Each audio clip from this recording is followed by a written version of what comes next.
Alright, so in this lecture, I will talk about optimality concepts and how to characterize them. Here I want to talk about three different concepts. If you have efficient element, an element could be efficient, an element could be non-dominated element, an element could be an minimal element. And also they have their corresponding weakness as well. So weak efficient, weak non-dominated, weak minimal. So we have three here. We have 6 different concepts. And you want to know which one could be a superset or a subset of the other. So an example, for example, efficient element. We want to define the efficient element of the set. So we say an element y bar is an efficient element of the set A if this holds, because this is the case where K is pointed. It includes the origin.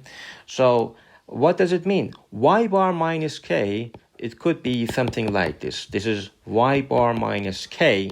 And if the intersection of that with your objective space, which is here, A, the intersection is here. The intersection is here, this point.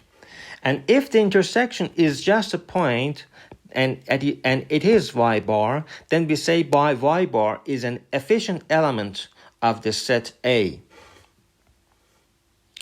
And in my previous lecture, I talked about algebraic interior, that it coincides with the classical traditional interior only if your cone is convex. And we also have a weakly efficient element if y bar minus core of K does not intersect A. This is y bar minus core. For example, this is y bar minus core of K.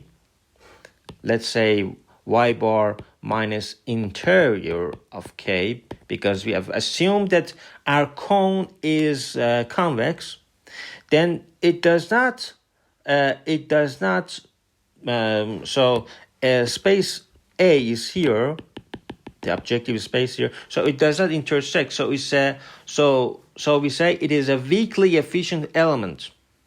So y bar is a weakly efficient element, because it could be here, A could be here.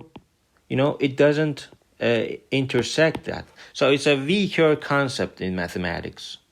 And it is a stronger efficient element if y bar plus K, for example, this is the y bar plus K, if A is inside, if A is here, for example, if A is inside that this is a strongly efficient element.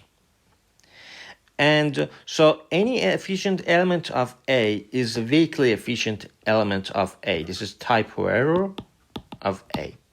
And any strongly efficient element is an efficient element. So this is the concept of weakness and strongness, and that we use in mathematics. And we define contingent cone because, the functional that we will talk about, for example, Gershwitz functional, it could be discontinuous.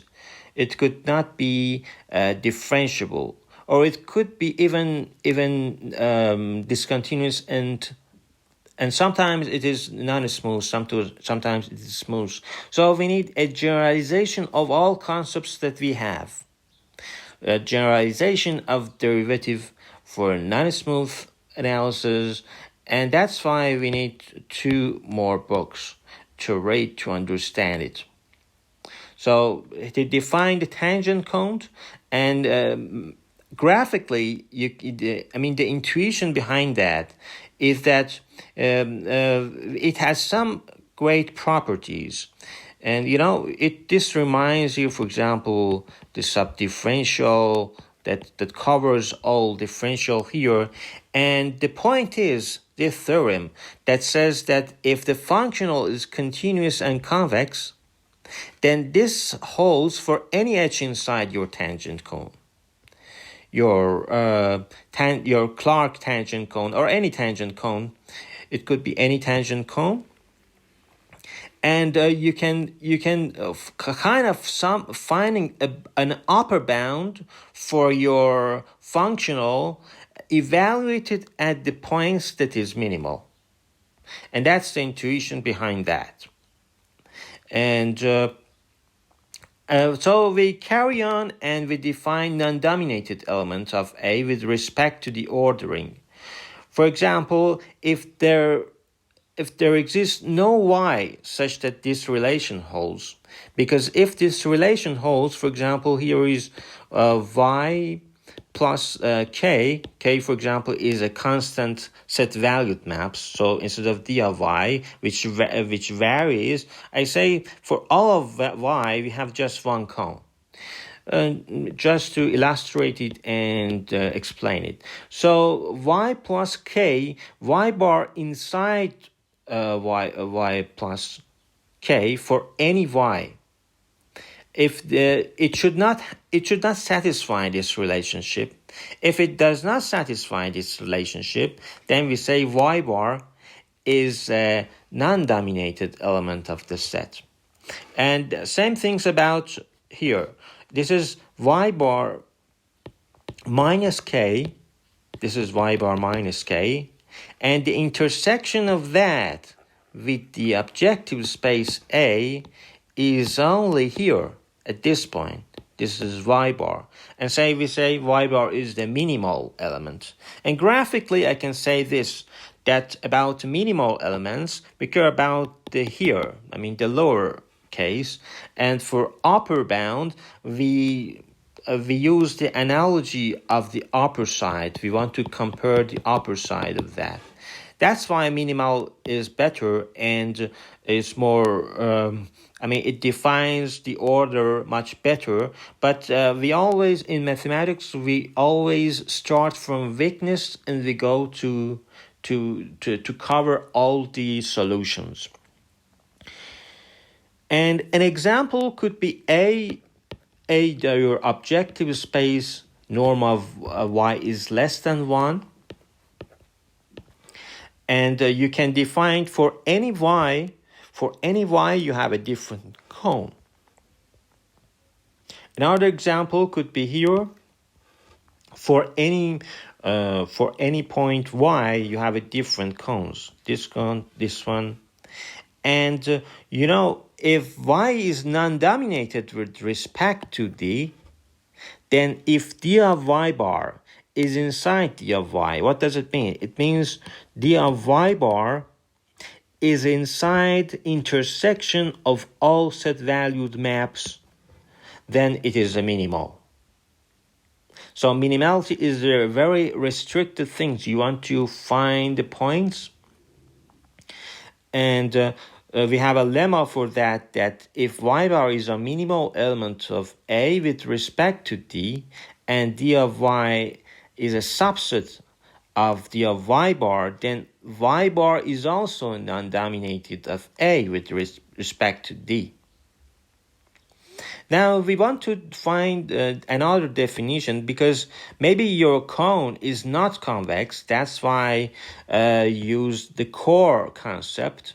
As I said, core coincides with your interior if your cone is convex. And an element y bar is a weakly non-dominated element of the set. If no y exists, an element is a strongly non-dominated element of the set if y bar is inside this. And also the same things about strongly minimal element and weakly minimal element. And so we have a lemma that says if your set valued map is convex and pointed, then any efficient element of A in the linear space partially ordered by the cone is also a non-dominated of A with respect to D. Because an intersection of all D of A, for example, let's say K, if you say something about a sum of sets, union of sets, then it holds for the intersection as well. And this is the intuition behind the proof of this. And any non-dominated element is also an efficient element of A with the linear space Y with this K. And any non-dominated element is also an efficient element of A with respect to K, because I said that D of Y, all of them, if it satisfies for all of them, that it satisfies for the intersection of that. And this is the intuition behind the proof of this one.